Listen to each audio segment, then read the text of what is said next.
I first noticed him during orientation, and not in the way most people did. Most people noticed Blake because he was loud, cocky, and impossible to ignore. Leather jacket in 80-degree weather, a motorcycle helmet slung under one arm like a trophy, and a smirk that said he knew every rule just so he could break it. But me? I noticed how he watched people when he thought they weren't paying attention. Quietly, curiously, almost like he was waiting to be surprised. My name's Eric, by the way.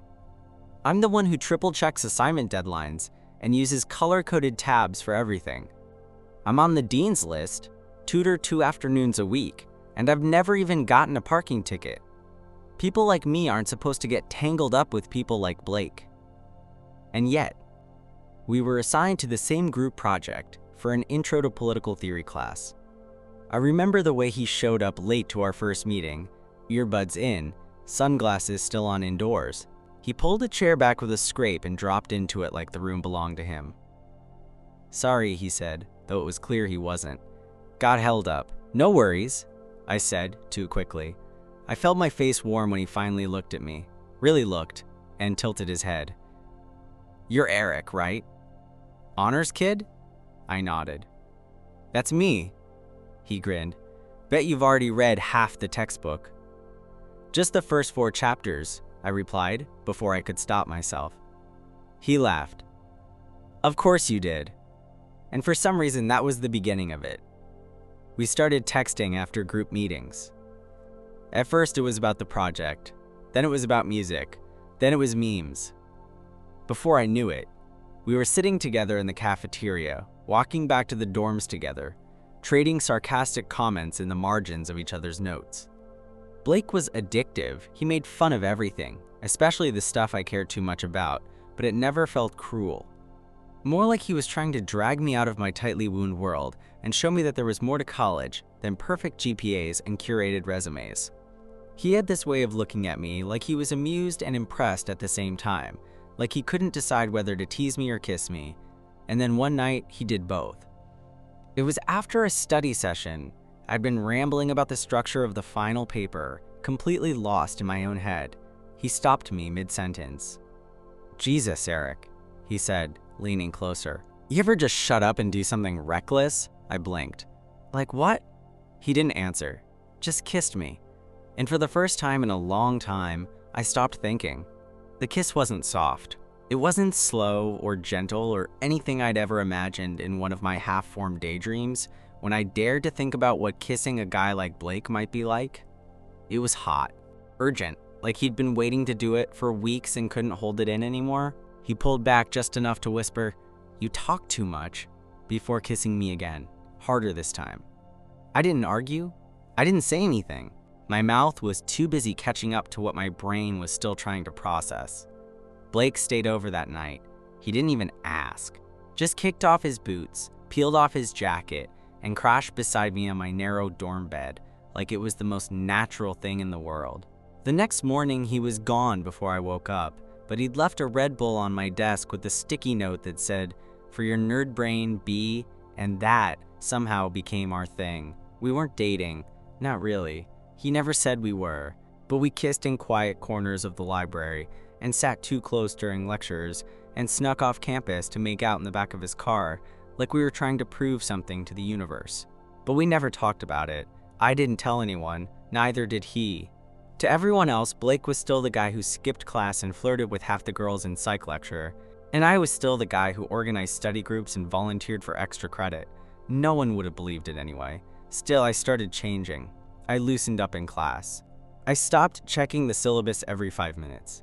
I skipped a tutoring shift once just to ride on the back of his bike to a diner 2 towns over, where we ate fries at midnight and talked about nothing. He was never sweet.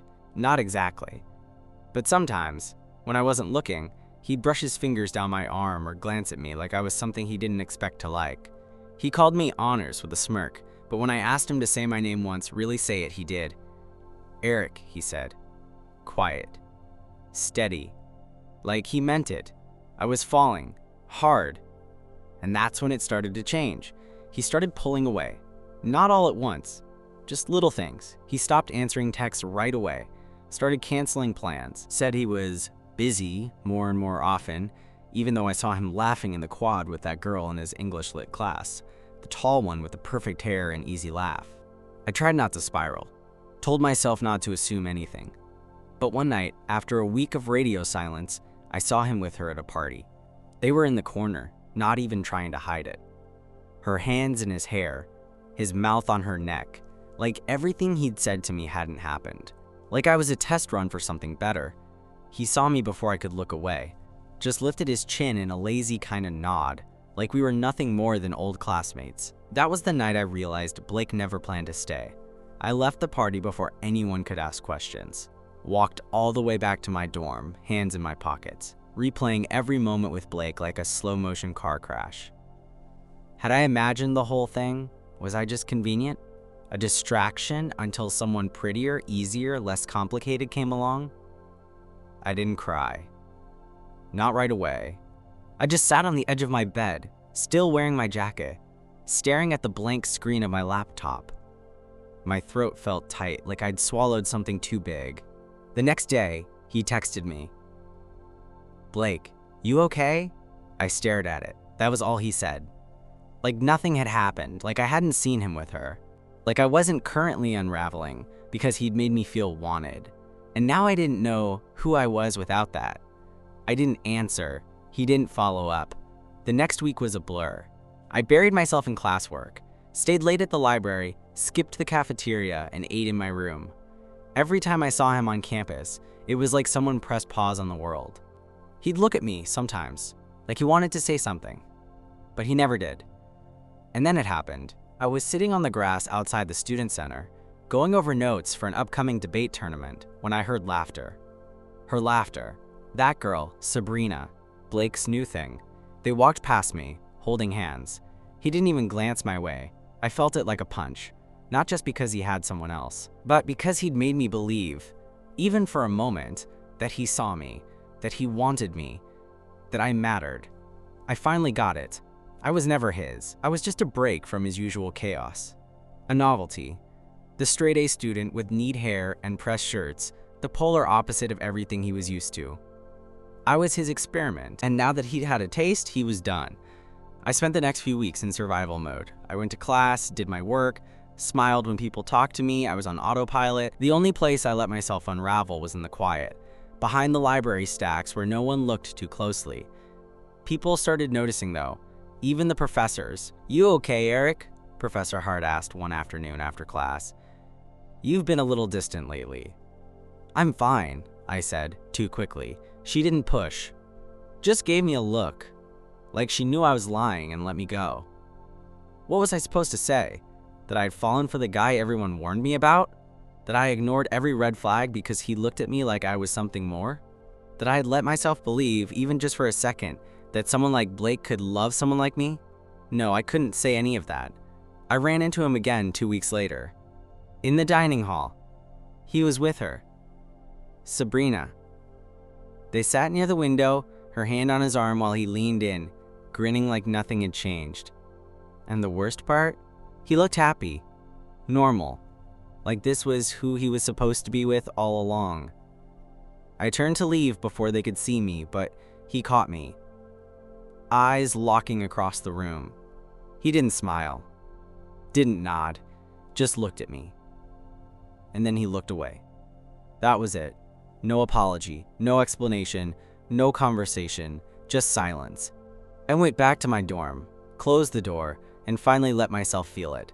Not just the heartbreak, though that was there, sharp and bitter, but the shame too. Shame that I'd let someone like him get under my skin. Shame that I thought I could be different for him. That maybe, for once, I could be the story that ended well. But this wasn't a storybook. It was college. And bad boys don't stay. After that day in the dining hall, I stopped checking his Instagram. I muted him everywhere. Not that he posted much, but still. It was easier not knowing, easier pretending he disappeared entirely. But the truth is, on a campus this size, you can't avoid someone forever. Sometimes I'd hear his laugh echo down the corridor between classes, or catch the tail end of one of his jokes floating through the open quad. Every time my stomach would drop like I'd stepped off a ledge, and every time I'd keep walking. A couple of friends started asking questions. Subtle at first, then more direct. "You and that Blake guy used to talk a lot, right? What happened? Did something go down between you two?" I played dumb. Said we were just in the same study group once. Shrugged like it didn't matter, like he hadn't kissed me like he meant it, like I hadn't memorized the scar on his jaw and the way he said my name when no one was around. But it did matter. It mattered more than I could say out loud. I kept waiting for time to make it feel less important. It didn't. What changed, though, was how I saw him. Blake had never lied. He never promised me forever. He never even said we were anything. And maybe that was the problem. I'd filled in all the blanks myself. Because I wanted him to be more than just a phase. I wanted him to want me enough to stay. But I was never the plan. I was the detour. Some nights I'd lie awake wondering if he ever thought about me. If there was a version of this story where he didn't choose her. If, in some alternate universe, I mattered more. But this was the real world. And in this one, he chose someone else. It wasn't until late April that we spoke again. Campus was alive with that spring buzz. People lying in the grass. Music playing from open dorm windows. Everyone counting down the weeks to summer. I was leaving the library, a stack of finals prep notes under my arm, when I saw him. Blake. Leaning against the bike rack like he had nothing better to do. My chest tightened. I considered turning around pretending I didn't see him, but he beat me to it. Eric. It was the first time he'd said my name in over a month. I froze, slowly turning to face him. He looked the same. Leather jacket, messy hair, that crooked smirk that had once made my heart race. Now it just made me tired. "Hey," I said, voice flat. He shoved his hands in his pockets. "Can we talk?" I hesitated, then nodded. Sure. We walked across the lawn in silence until he stopped near the edge of the fountain, looking out at the water like it held answers. "I shouldn't have ghosted," he said quietly. "You didn't deserve that," I swallowed. "No, I didn't." He nodded like he knew, like he'd replayed it in his head too. "She's just easy," he continued. "Not in a bad way. I mean, it's simple with her. No overthinking, no pressure." There it was. I was the complicated one. I let the silence stretch until it felt heavy enough to crush us both. "You could have just told me." "I didn't know how," he said. "I didn't think it would go that far with you. I didn't expect to." He stopped himself. "It was real, Eric. I need you to know that, even if it didn't last." I nodded, but it didn't make it better. Not really. "Why me?" I asked. "You could have had anyone." He gave me a look I couldn't read. "Because you saw me, like really saw me, and that scared the shit out of me." He reached out like he was gonna touch my arm, then thought better of it. "You're gonna do big things, Honors. Don't let guys like me slow you down." And with that, he walked away, just like he did the first time. Only this time, I didn't chase him. Summer came fast. I packed up my dorm, turned in my keys, and left campus a little more bruised than I'd started. Not physically, nothing that anyone could see, just quieter, different. Blake didn't reach out again. I didn't expect him to. I saw a picture of him and Sabrina on Instagram once. Someone had tagged them at some music festival, arms around each other, her wearing one of his jackets, smiling like she had no idea he used to kiss me in my dorm room while the rain hit the windows. Maybe she didn't. Maybe she did, and didn't care. Either way, I stopped looking after that. Over the summer, I worked at a coffee shop in my hometown. Woke up early, served cappuccinos to people on their way to jobs I didn't understand. I read books I didn't have time for during the semester. I let my brain settle for the first time in months. And I thought about him less. Not never, just less. By the time fall semester rolled around, I was ready to go back. I wasn't the same kid who showed up thinking life could be planned out like a syllabus. I knew better now. I knew some people come into your life to stir it up, break your rhythm, and walk away when they're done. I didn't hate him, not really. Blake taught me things I wouldn't have learned on my own. How to stop overthinking, how to let go, how to feel something so real it makes you reckless. But I also learned how to pick myself back up when it ends. Because it ended. And I survived. And even though he wasn't mine, not really, I wouldn't erase him. He was a chapter I didn't see coming. A messy, complicated, beautiful one. But he was never going to be the last. It didn't happen all at once. There was no dramatic turning point where I suddenly stopped caring. No symbolic act like deleting every picture of him from my phone or blocking his number. No loud, movie scene moment of catharsis. It was slower, quieter, like thawing. The first thing I noticed was that the pit in my stomach stopped appearing every time I saw his name in a group chat. I didn't immediately click on his profile when someone tagged him. I stopped lingering near the lecture hall where his psych class led out. I stopped wondering what I'd say if he walked past me. Because he did. A few times. Once, I saw him and Sabrina outside the campus coffee shop. He was wearing that same jacket I used to tug on when I kissed him. She was laughing at something he said, the same way I used to. It should have hurt. But it didn't. It just didn't mean anything anymore. I didn't love him. Not really. I loved the idea of him, that I could pull someone so far from my world into mine. That maybe, for once, the guy who looked like trouble would look at me and see something worth staying for. But he never stayed. That wasn't his story. And I was never the one meant to change it. I started to rebuild. Slowly. I threw myself back into my work, not to distract myself, but because it mattered again. I reconnected with friends I'd neglected while I was wrapped up in him. I let people in. I even started saying yes to things I used to avoid. Casual hangouts, open mic nights, movie marathons, and crowded dorm rooms. And then there was Jordan. He wasn't like Blake. He wasn't the kind of person who walked into a room and owned it. He didn't flirt with danger or wear mystery like a second skin. But he noticed things. The way I always organized my pens before class. How I tapped my foot when I was thinking too hard. He remembered the name of my dog from a passing conversation and brought me coffee the morning after my thesis presentation. He saw me. The boring parts. The quiet parts. The real parts. I didn't fall for him quickly. It wasn't like Blake. All spark and no control. It was slower, steadier, and it scared me for different reasons. But for the first time, I wasn't scared of being left. I was scared of being seen. Really seen. No games. No performances. And it turns out, that's what I needed most. I ran into Blake again at graduation. We made eye contact. Just for a second. He gave me a half smile. The kind that said nothing and everything. I nodded once. That was it. No regrets. No bitterness. Just two people who passed through each other's lives, changed a little, and kept going. And as I walked across the stage to get my diploma, I realized something. He was never my forever, but he pushed me toward it. And maybe that's enough. It's strange how your first heartbreak doesn't just leave scars, it leaves echoes. You think you're done feeling it, that the wound's closed, until you hear a song you used to play on the way to get late-night burgers, or pass someone on the street who wears their jacket the same way.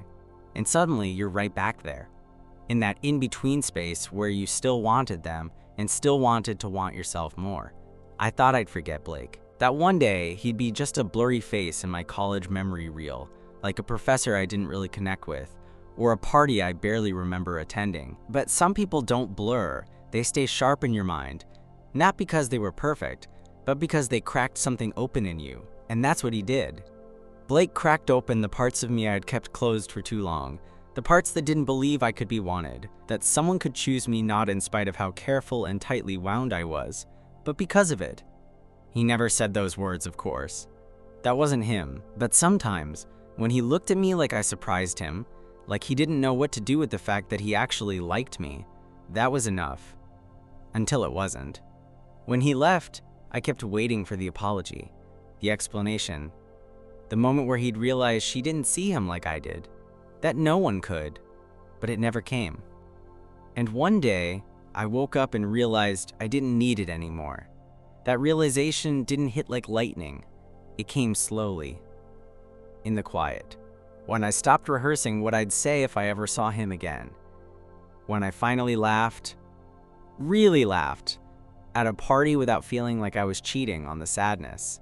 When I stopped imagining him reading my texts and regretting what he gave up. I stopped needing him to regret it. Because I didn't. I don't regret falling for him. I don't regret that it hurt. I don't regret the weeks I lost trying to make sense of someone who never really explained himself. Because I got something out of it too. I got me, not the version of me I thought I had to be.